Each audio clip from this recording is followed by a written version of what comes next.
So we are three artists who founded Artists Design the Future because we wanted to demonstrate a model for Chicago. We wanted to create non-extractive investment, opportunities for artists, creatives to build wealth. It seemed that artists needed to be involved in early planning and design. And we're interested in community development, placemaking, and affordable home ownership as a way of wealth building. And our ultimate goal is to design, manage, and own property by local residents. So artists are at a perfect intersection to promote community development. And so we're going to look at 4 different case studies today and talk about barriers, history, what kind of work to make these projects happen. The case study, the first one, is the Jackson Medical Mall Foundation, which is located in Jackson, Mississippi. And local leaders made the initial investment purchasing a vacant mall back in 2001.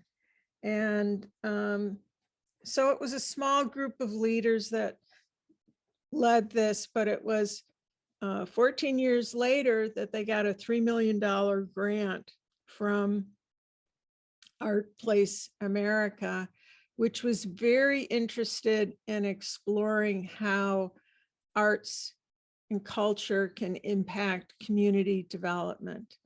And I think what was important was the Jackson Medical Mall Foundation recognized the need to move away from artists as outsider to artist as neighbor, and that it put arts and culture alongside housing, transportation, and public safety.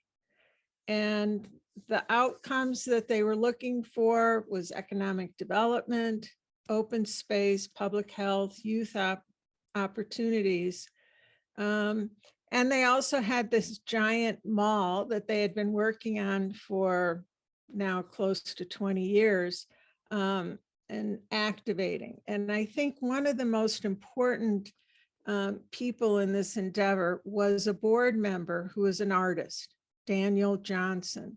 And I list his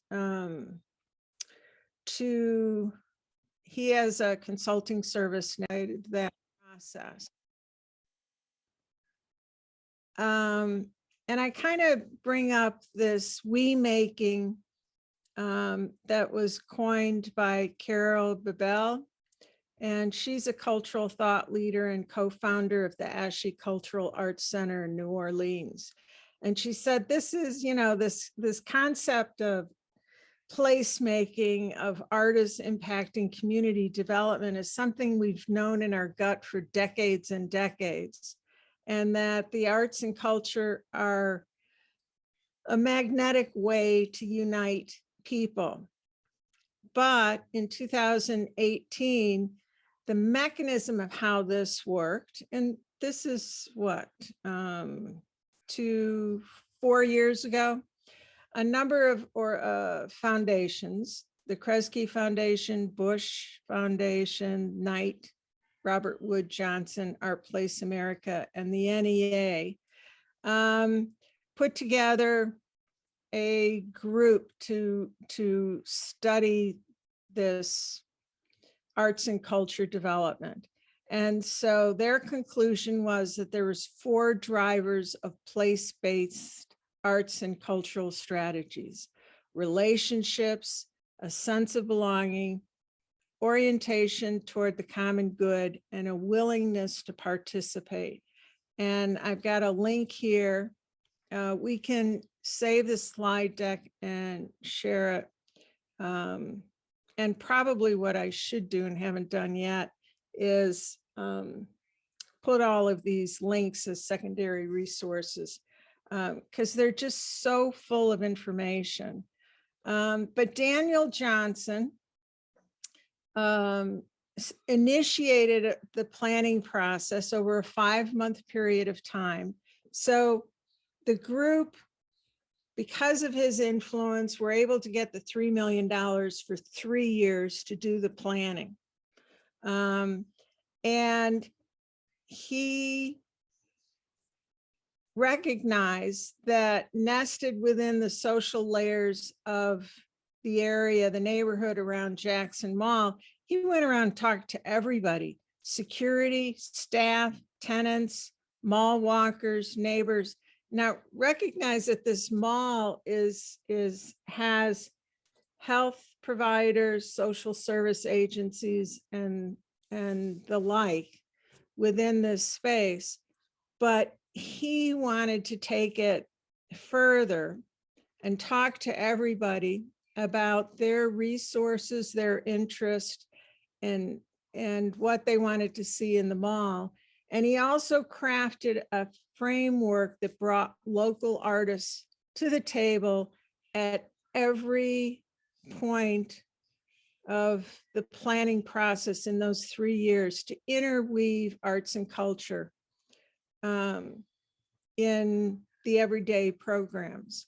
And so, unfortunately, Art Place America was great at issuing one-time grants, conducting reports, but that source of planning money isn't available through them anymore.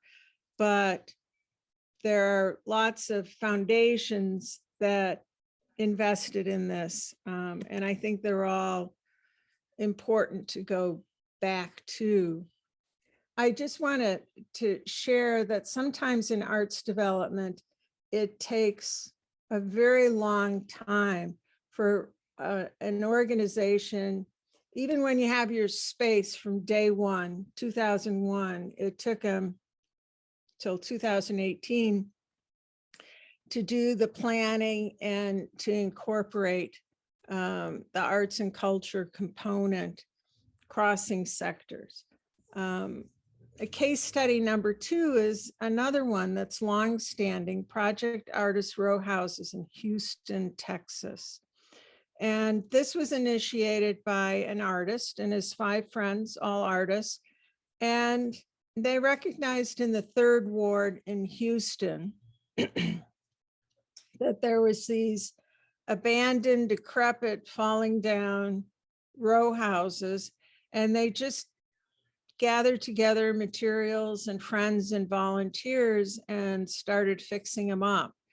But Rick Lowe, who went on to win a MacArthur Genius Award for this experience, you know, he was part of a group that saw the value, the connection to history, and integrated culture in everything going forward.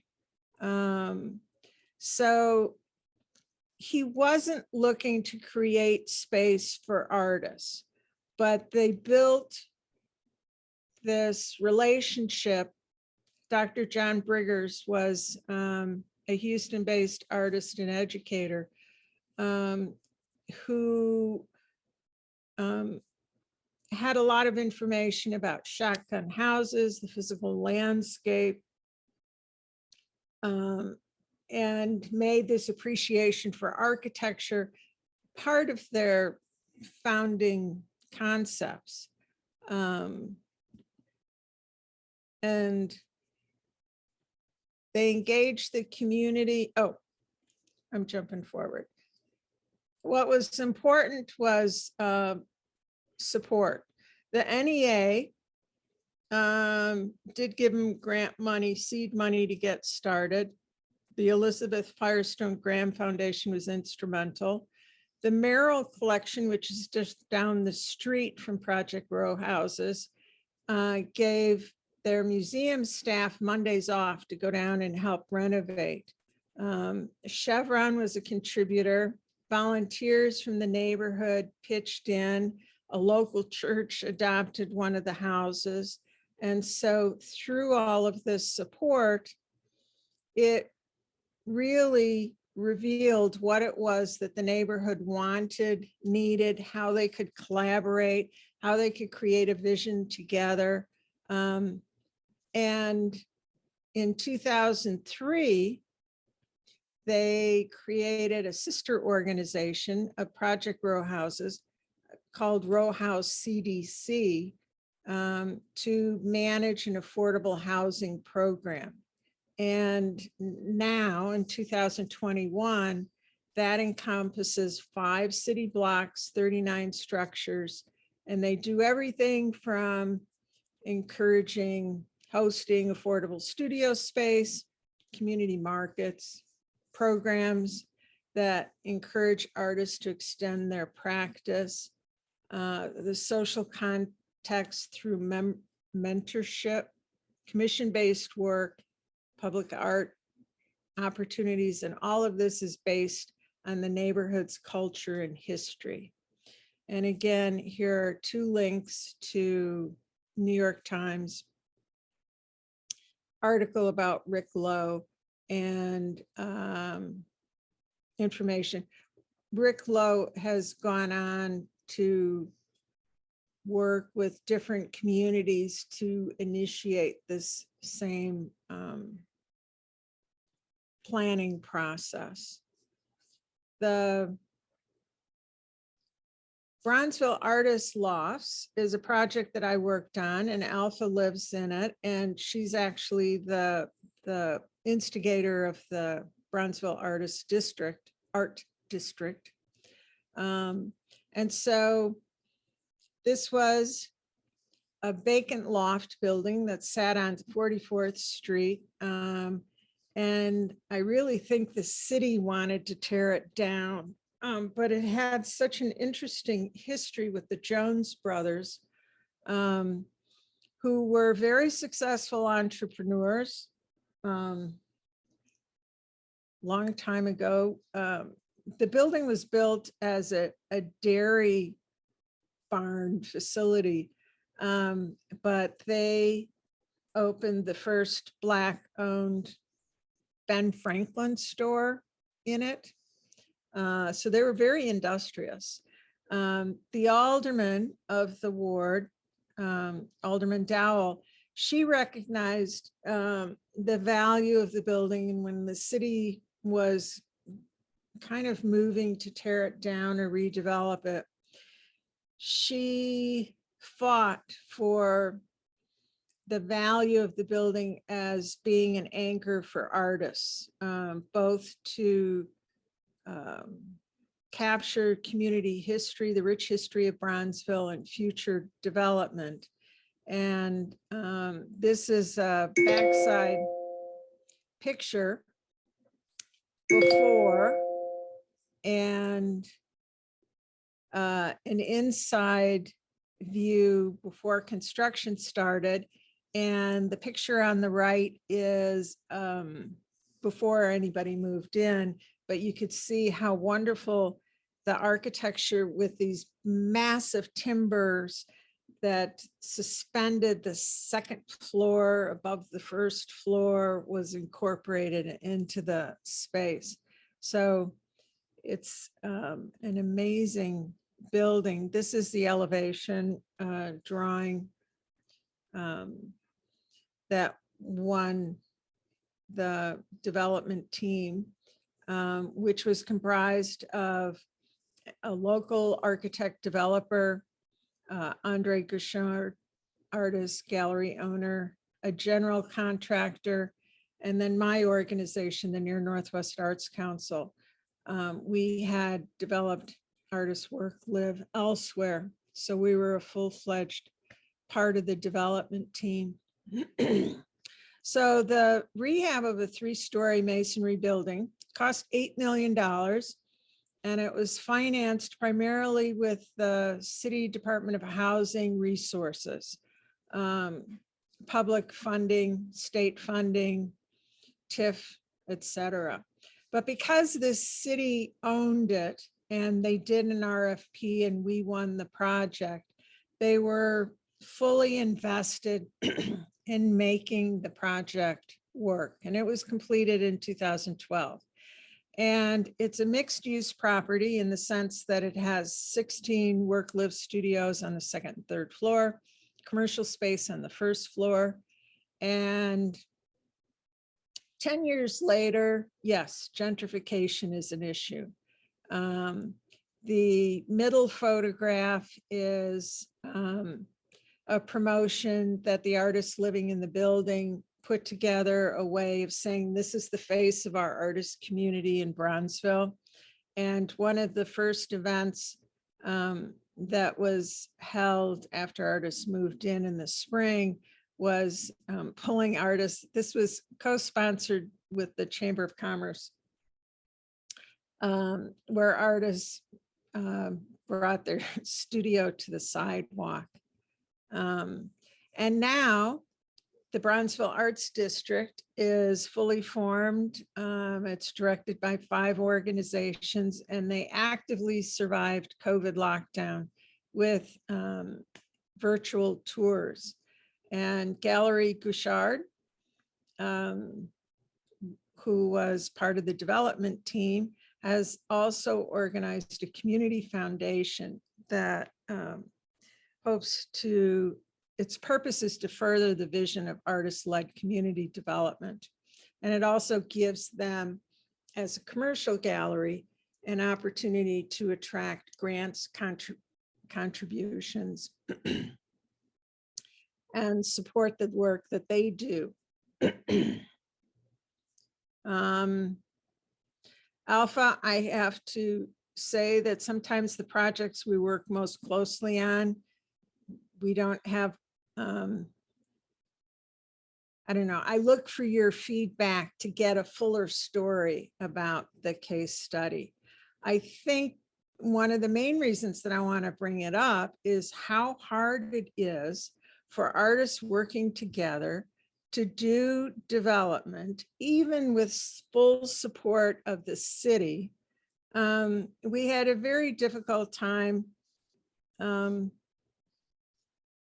cultivating mutual respect with the Chamber of Commerce. Not that they ignore you, but they had kind of their own agenda, and they didn't think artists were capable of creating a decent business plan.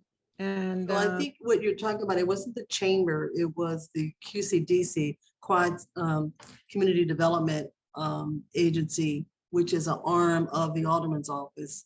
And they oversee the SSA funding for the corridor. Right. And so I think the lesson that I'm trying to say here is that it's very difficult, even though they're a development corporation, firmly, deeply involved in creating opportunities for the community in the neighborhood. They don't always appreciate what artists are bringing to the table. And part of what we have to do as artists is come up with, I don't know, increase ways that get them to collaborate. My 4th case study is the building that I developed. It was a vacant 50,000 square foot building. You can see its original condition in the picture on the right. And it was actually 3 buildings. And it was adjacent to an underutilized rail viaduct and surrounded by lots of affordable worker housing. And we were smart enough to buy it. Nobody else saw the value in it, but our architect, who was kind of firmly committed to helping us find the right building. This was the only one after 4 years that we could find, but he saw the value in creating a courtyard in the center of the building by taking the roof and the floor off and exposing that.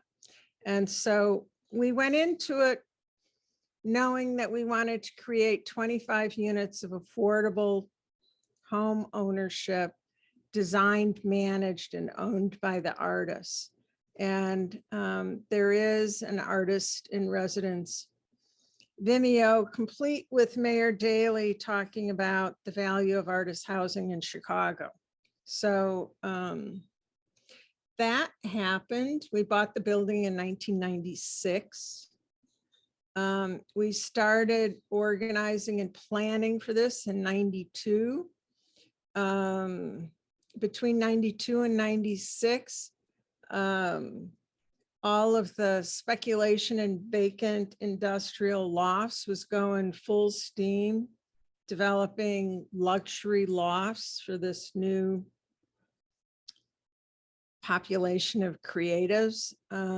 We had stiff competition, and we completed the building in 2003. So our process, even though we're artists and we're scrappy and it was do it yourself, and we tried to get support from foundations, but they saw real estate as being very risky.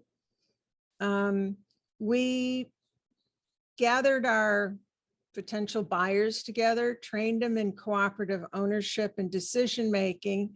And in that sense, we pre-sold our units before we bought the building.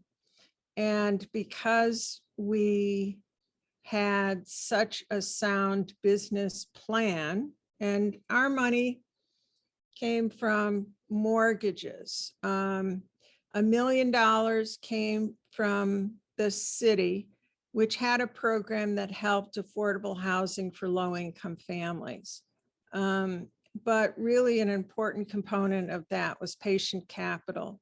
The Chicago Community Loan Fund was willing to capitalize our loan to purchase the building until construction started. And since we pre-sold the units, the construction loan was an easy one to negotiate. And NWAC, as sponsor, a non-for-profit, needed to have control as owner of the building in order to change the zoning. And we moved into the building with 3 very small non-for-profit organizations. We were all scrappy as hell. We built our own desks. We installed heating to get through the winter, but we had enough rent income to cover our bills, pay the taxes, and plan for the future. So in summary, what I want to say, what were the lessons learned from these different case studies? I traveled from New York to LA to Santa Fe, San Francisco, Minneapolis, visiting artists' work, live spaces. And I had kind of the same questions for everybody. How'd you get started? Who financed it? And who owns the project? And literally the artists who owned their buildings, they had fierce battles to fight. San Francisco, earthquakes and sufficient physical rehab to strengthen the building. Where was that money going to come from? But the fact that they owned it made all the difference in the world. Part of the problem that we're up against, housing industry and real estate development, is that the industry itself is resistant to creative strategies. It's highly technical. It's got its own language, its own laws, its own policies. In Chicago, real estate developers have more control over the finances in Chicago than anything else. And affordable housing itself is highly siloed in the sense that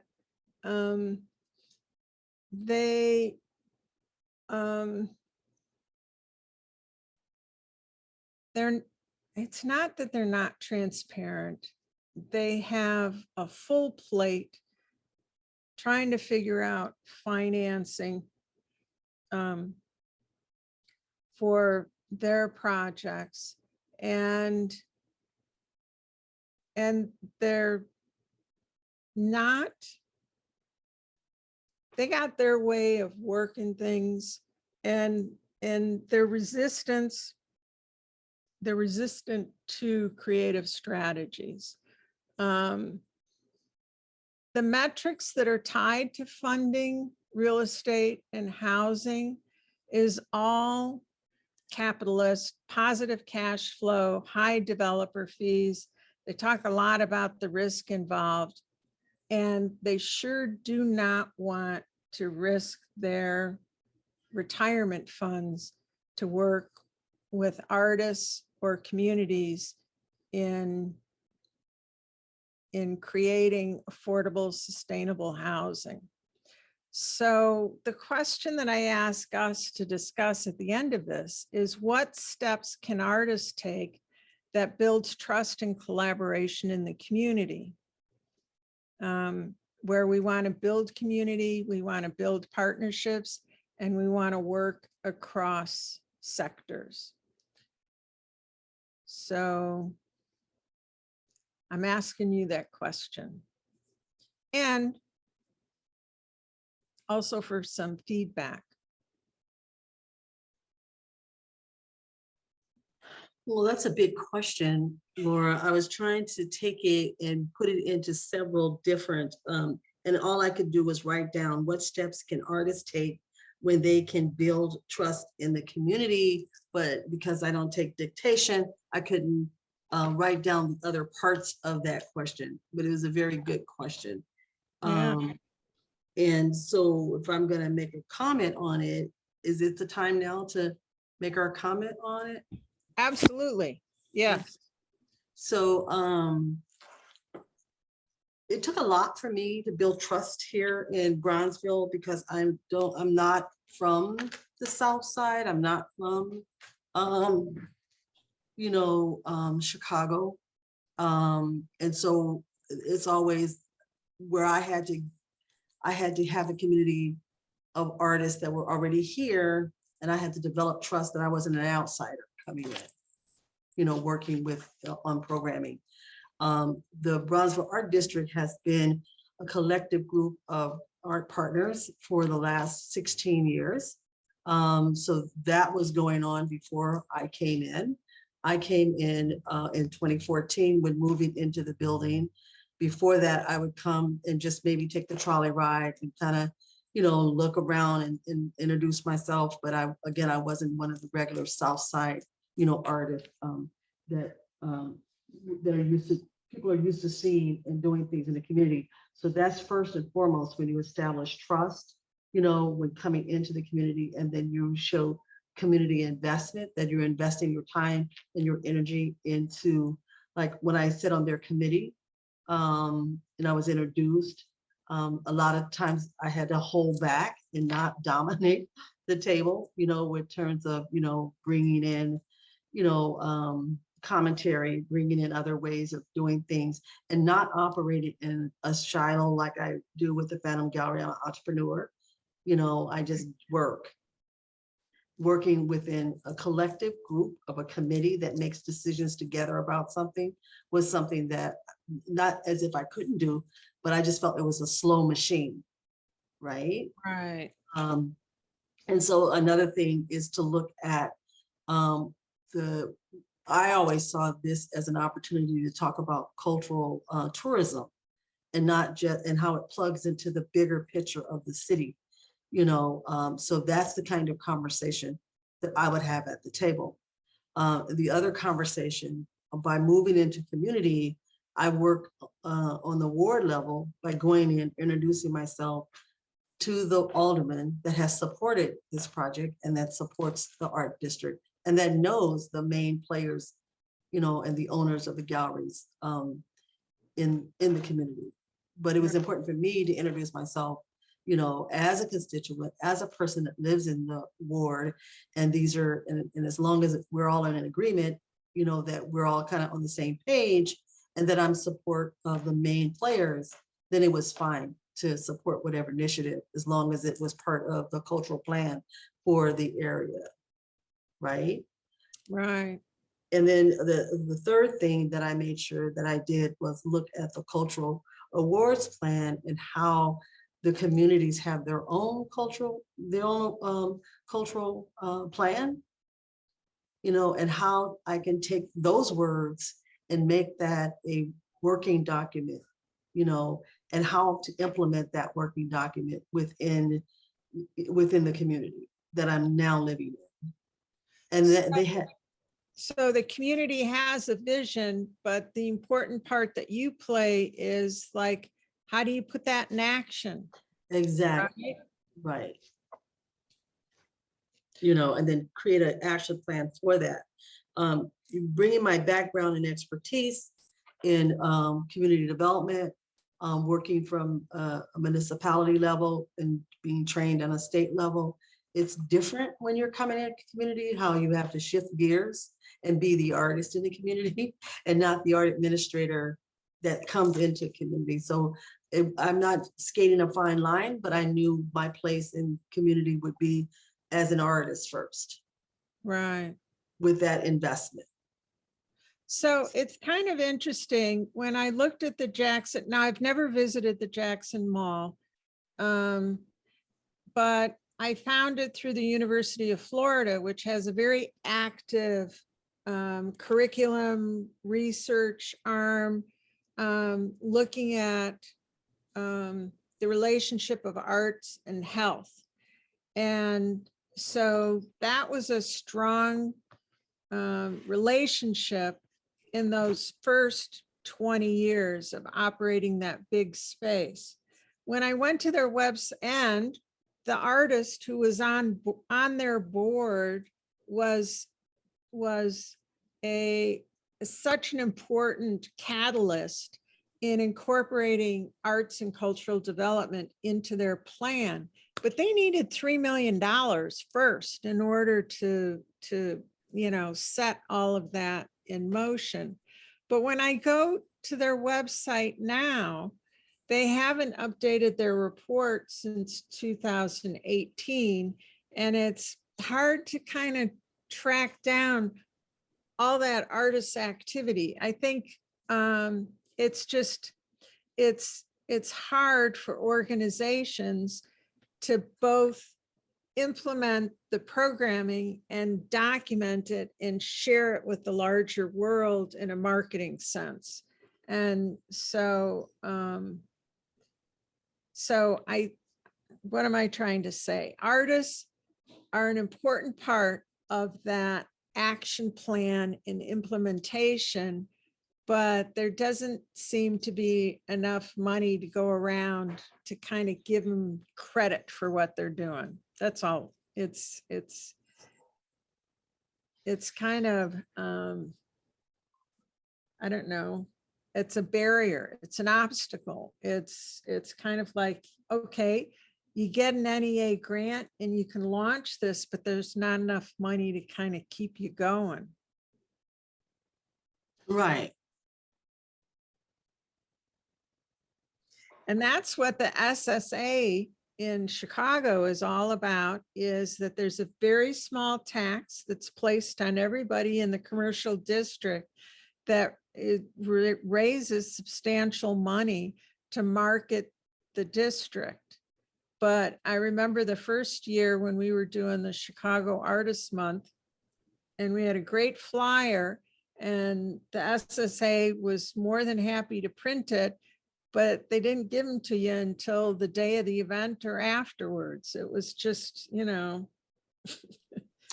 Well, I think, well, you know, what they did was they called themselves doing a dual promotion, meaning that they were using double dipping. They were using one side to promote like a job fair that they were doing, and the other side was to cross-pollinate what we were doing. So those flyers wound up at their event where they had a population of people coming through, but we never got any on our side to promote. And I think that had a lot to do with their consultant and program manager and how she was trying to manipulate funding. She no longer works there. You know what I mean? Because of doing that. And that was a failure on their behalf, of allowing that to happen. But as long as they were, and I've seen this happen with a couple other organizations over here, where you can write the proposal and do all the work, and then they take credit for the work that you're doing. I saw that happen in Garfield Park with the New Communities Program, where they gleaned all this information from those task force they sent out, and then they began programming with the grant application that you submitted for programming to fund your project. They used it as a marketing tool for their overall program, as if they were the ones doing the programming. Right. So that's where building partnerships and collaborations and trust. It doesn't happen overnight. It's hard work. And oftentimes, just changeover in personnel means that you have to keep building trust. So I think one of the most valuable ways that we can share information is not being defeated by some of those, that lack of trust, but figure out ways of maybe having shorter term goals. I don't know, better team building. Maybe the arts activities need to involve some team building. I know just in my experience in trying to do the housing takes so long. There's so many things that you have to get approved, that you kind of need short-term projects that give you maximum visibility, just so folks know that you're still there and operating. Right. What type of, go ahead. No, I'm finished. I was just gonna ask you, what type of short-term projects? Could you expand on that?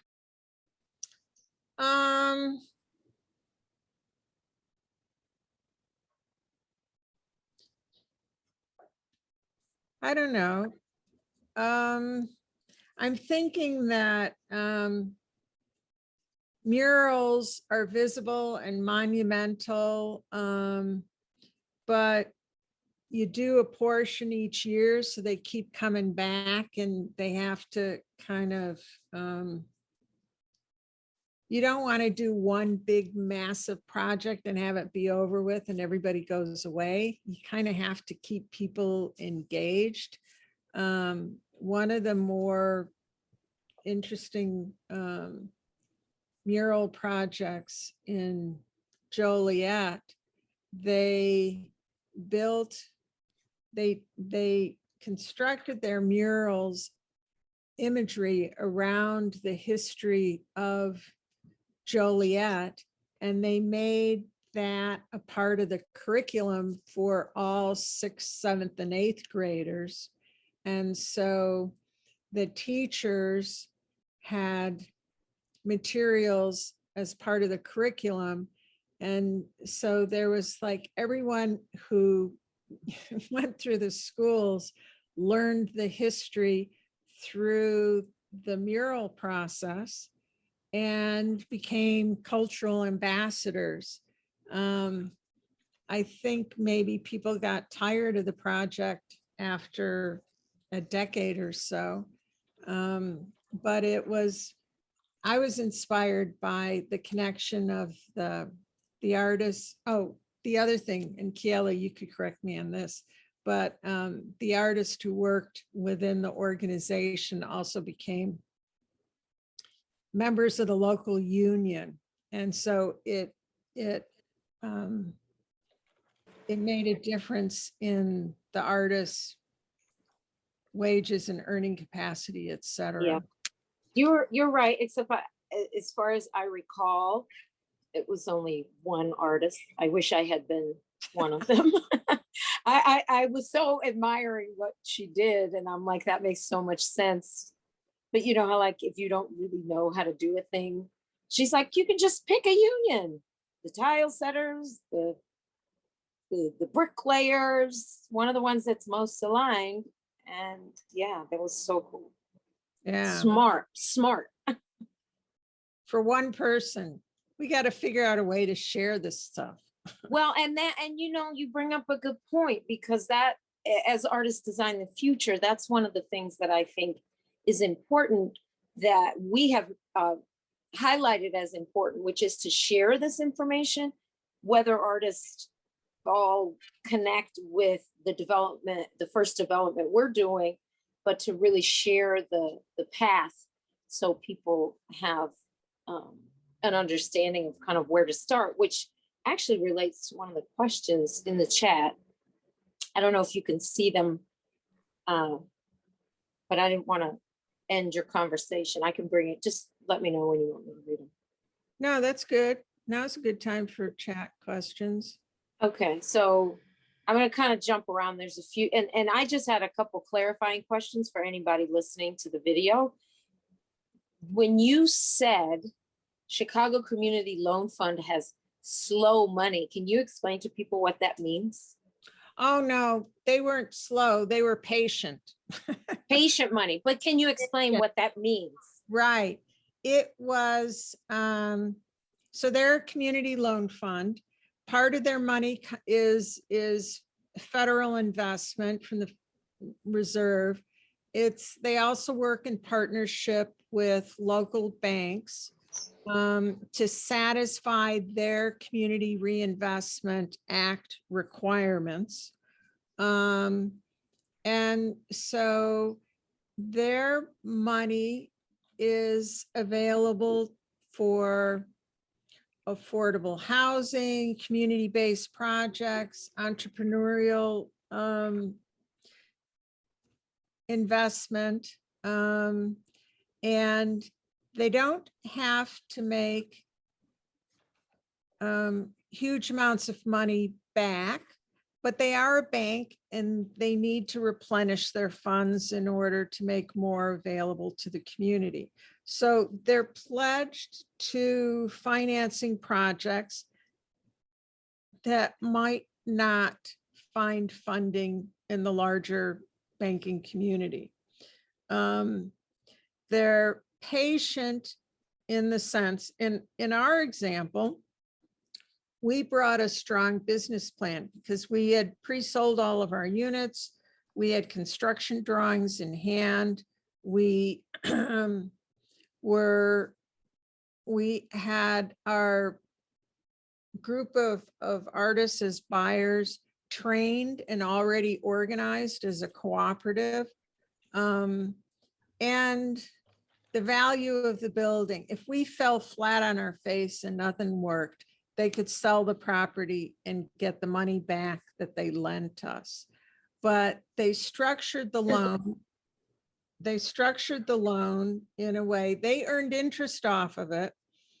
But when the money from the city and the construction loan came through, it was kind of we had one closing where we bought the building and a second closing where we started construction, which was actually a few years later. And so they were written into the loan documents was that they were willing to wait. They capitalized the interest. So we didn't have a whole lot of income in that. We didn't have to pay interest. We didn't have to pay any loan payments during that time because they were going to get paid off at the construction closing. And so they were patient. They could structure it that way. They still earned their interest. And they made money off of us. But it also helped us to solidify site control, changing zoning, confirming all of our rehab construction. We had a chance to design the spaces and their interior.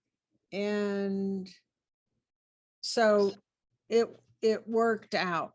They were also young organization. Calvin Holmes has become a very good friend of mine. He's the only banker I know that gives me hugs. So, you know, he's a friend. Yes. And I think, you know, that relates to patient money, like patient money to help support a project like this, I think to a large degree requires organizations and individuals who believe in the project and know that it might take more than a traditional project. So let me jump to some of the questions. I'm going to go backwards from the first 3 questions that were posted. The first one is, or the last one of those 3 is, will artists design the future eventually have a way for people to network and gather? A Facebook group, perhaps, an online platform for communities, question mark. So is that a question to pop up or to artists? No, that's a question to us, to you and I. And I would say my answer would be, we have the Artist Design the Future Facebook page. Mhm. And if we do find, you know, that's a beginning to be a resource for people. However, if we find and hear from, you know, I won't even say a groundswell, but enough people that is desired, there are ways we can create a Facebook community connected to that page where people can interact. So what are your thoughts, Laura? I think that's a great idea. And NWAC has been without a space now for more than 5 years. And it just hurts us terribly because we were always face-to-face organizing exhibits, small theater events, you know, festivals, international exchanges, and all of that business, you know, kind of happened informally while we were doing business in a shared space. So I think that networking is a very valuable experience for artists in all different sectors. And that if we are successful in opening kind of a co-working space at South Shore Works, or in our building or wherever we, you know, I think that would just be a very valuable thing to do. And to host monthly meetings about, you know, real estate development and art space. One of the more intriguing things about the Bloomingdale Arts Building was hosting the financial education workshops about ownership, types of ownership. You could own it as a condo, as a co-op, as a multifamily rental unit, or, you know, all on your own. And what are the liabilities connected with each of those ownership situations? And so many people came through those workshops and learned enough and went out and made their own investments that so it spawned a lot of, you know, the education became entrepreneurial, became investment, became building personal wealth. And it sounds like what you're saying also is just that networking, that connecting to the question in the chat is that networking and face-to-face gathering kind of helped manifest a lot of those things that it wouldn't have happened otherwise. So exactly. So the next question kind of connects. Well, they all connect, but the next one is, the case studies are a guide, the ones you just talked about. Can we do a hypothetical? If you have a group of 10 artists who are interested in making something like this happen in Long Beach, California, what would you suggest they do first? Who do they reach out to first? I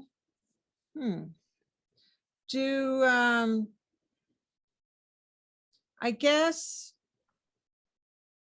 how do you form a group and make decisions?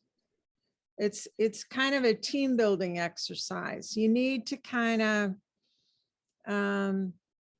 know, trust, and respect each other, have a group vision, kind of renew that. One of the things I tried to demonstrate in these case studies is it oftentimes starts out one thing, it becomes something bigger as your network grows, or it finds a better legal structure to make things happen, or in the case of Project Row Houses, they needed to form a CDC so they could control affordable housing in the area, because otherwise gentrification was happening and no one else was serving that community. So they needed the tools, they needed the organization to make that happen. But so there needs to be some team building and refining your purpose, your vision, your values, and you need to kind of review that from time to time. When we started, we had 30 artists involved in workshops, and we scheduled 8 workshops over a 2-month period of time. They never lasted longer than an hour and a half, but there was plenty of time afterwards to ask questions and kind of help each other out. And once we had our vision, our values, and kind of had agreement about our legal structure, people were more than willing to participate in the discussion, but you couldn't be a part of the decision-making process about which building to buy or how much unless you made a contribution of $300. And so that demonstrated some skin in the game. It was non-refundable, but by becoming an official member of this small business community, that gave you the power to make decisions. And so really building that team is important as buyers, as a collective unit. Even if what you want to do is take out a master lease on a building, you're still kind of obligated financially to kind of make this thing work. Can I stop you? Yeah. Because the question was what to do first. So I know you've touched on some of that and then kind of gone beyond that. And I think at some point it gets a little overwhelming for some people to Sure. think about all the steps. So would you agree that, or could I summarize to say a couple of the first steps would be for that group of artists to gather together and have conversations so that they're all on the same page? Yes. And then what would you say would be the next step? A value statement. Okay. Right. Okay. Because I think just even doing that as a first step takes a little time and thinking and connecting, and may take a couple meetings. Depends on kind of where they're at. So Right. hopefully that addressed some of the that question. I wanted another just clarification. You used a term some people may not know, CDC. Can you just say what that means? Oh, CDC is a community development corporation. It's a non-for-profit 501c3. Typically, they represent a community. They're membership based. The community elects the board of directors, which hires the executive director. And so a CDC, Community Development Corporation. Okay, great. Is a 501c3. Yeah. Yes. It's a charitable organization. Okay, great. And then the follow-up question to that was to the question that was asked is just, are there any people who we as Artist Design the Future, I'm assuming, are aware of working in Southern California, doing the type of work we are doing? Are there any projects or case studies to review that are in Southern California?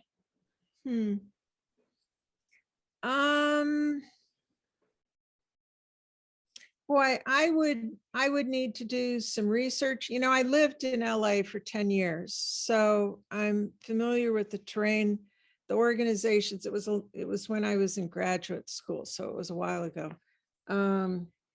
And that maybe we could put a mini task force together, 2 or 3 people, and we could explore that. Because coming from Chicago, I could do it online through Google searches and talking to people, but being on the ground, you might come up with more organizations. I know of quite a few resources. Oakland is great at doing community-based development, community land trusts, cooperatives, the financing, the legal end of it. And I'm not sure who that might be in the Los Angeles area. But it would be worth spending a little bit of, it would take you a couple weeks to figure that out. Okay, so the last question from those 3 is, this is kind of a long one. Do artists have to be based in the area in which they plan to do this kind of project? And what goes with that is, so do artists have to be based in the area in which they plan to do this kind of project? Because with Zoom allowing people to build community, do you see that as a viable way forward for a group of artists to work in a neighboring community? For example, Los Angeles County is so spread out and people feel a part of the broader community, not just the area they live in. Right. You know, real estate is such a local kind of business. You need to know what's hot, what's not. You need a broker who's sympathetic to you, but knows where to look for properties that you're looking for.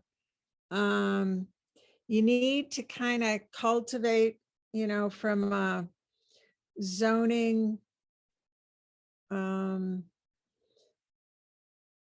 of city, county, or state resources. Luckily, the LA Development Authority, they were very helpful towards me when I was here in Chicago. They were active in artist work live space as far as zoning was concerned. And they were very helpful in giving advice to their counterpart here in Chicago, saying this is what, you know, because there were logistics, there was legal, you know, zoning issues that we were running into. And so they were helpful. Oftentimes, what I found was that anybody who was active in affordable housing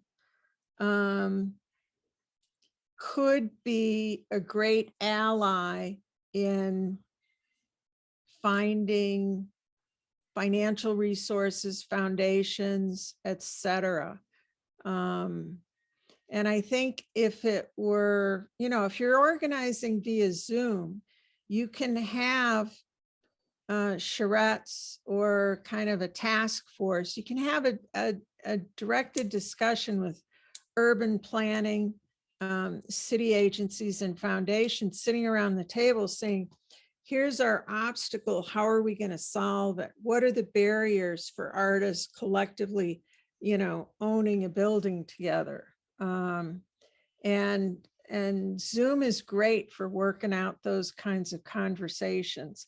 It helps to have some funding, either from the state or a foundation, that would help you to facilitate that discussion, to document it and to share the outcome of it. So, but casual conversations in Zoom, you can record it, you know, and find resources, people. It doesn't take an army to make this happen. What I found in doing my case studies research about it was there was usually one burning soul who was working either in the city or with affordable housing or in an arts organization that kept pulling the strings of everybody and kind of making it happen. So you need a development team. And I think that in Chicago, consultants who work freelance in affordable housing and arts development, they're busy, but they're all over the place. And I would think that they live in LA as well. So let me go to the next question. Okay, that was those three. Oh, there's some links that of examples of projects. There's one that transitioned a closed school into a placemaking project. And go ahead. And that's here in Bronzeville. In Chicago.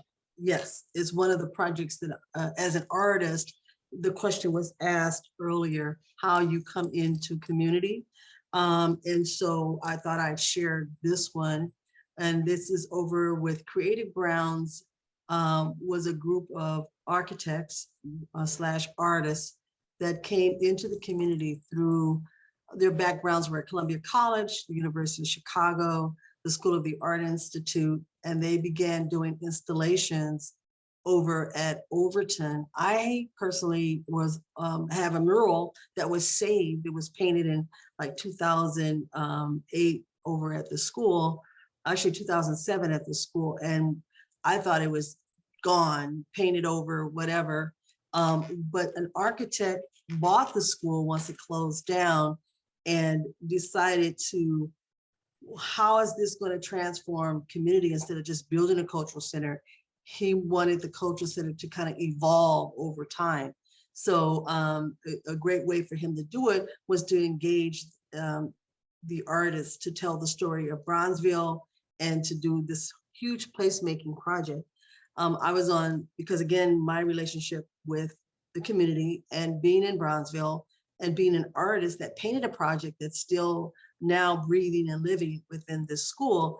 So I was invited to be on the one of their like a committee that they were forming, you know, to kind of navigate, you know, the programming over there. And you know, so over the last 5 years, the school has immersed a huge collection of murals, public art projects, design type projects, or were part of the architectural biennale on, you know, they came out on tour. So, and then now the TV stations are using that site to record, like 61st Street is a new series that's on, excuse me, one of the stations. And then of course, Center Stage is over there using it as a site for Chicago PD. And then this is a way of, now they've opened up, they got the money to build out now from the rentals. Now the classrooms are being in use. Artists are having studios in there. So as a gradually, the project turned into this huge placemaking effort in the arts and using the arts. And it was just like one thing at a time that was added, excuse me, and added to the school. So I was going to share those links. We still have the PowerPoint up. Yes. Can you stop sharing, Laura? Sure. And I just wanted to also just tell everyone who's listening or watching the replay that Laura and I were very, and Alpha and Liza, the pop-up research station, Space in the Gap, very grateful that you joined to listen into this important information and conversation.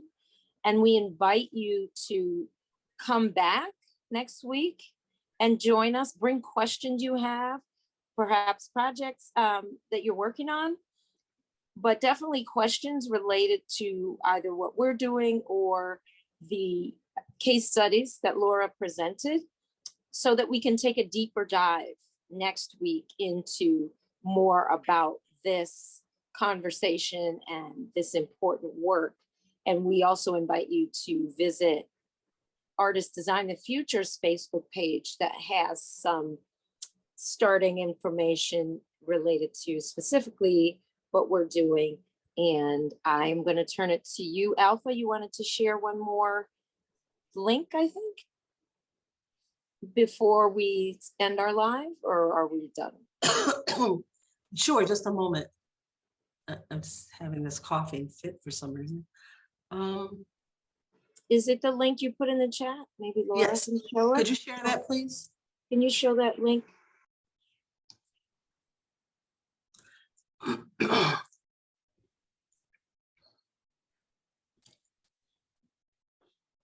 So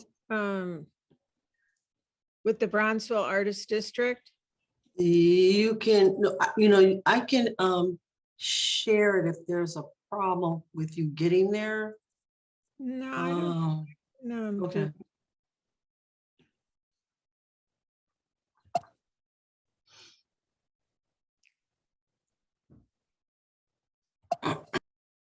Hmm.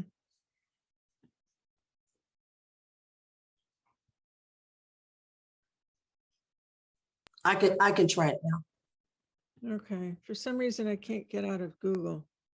Here it is. This is the Creative Ground, the project I was involved in, basically still involved in over at the school. And it was just one example of several projects that are going on within the community where that question was asked: how do artists gain trust in community? And then this project, you're dealing a little bit also with gentrification and the artists that are coming over here. But it has become a cultural center of experimental projects that have happened over the last 5 years since they started. You know, the new owner bought the school, and you know, he's transitioned it into this, you know, space that it's always changing. I mentioned it was connected with the Architectural Biennale, so we have an international view of it. So this is their webpage, and let's see, it just talks about where they showed a lot of the schools that are closed grids. A lot of it is theory and conceptual art, but these are all the schools that have closed in the city of Chicago. And so far, Overton is the one school that has opened up as a cultural center of activity. Right, Lafayette is the Astor Gates's project is an entrepreneurial co-working space. Right. And here's some things that are going on, like in the classrooms, you know, artists propose projects. There's a lot of viewings, you know, and movies that happen out in the courtyards. Again, this is about mapping here with opening and closing of schools, which people can, this was an aerial view. I think they set a drone up to do this project right here.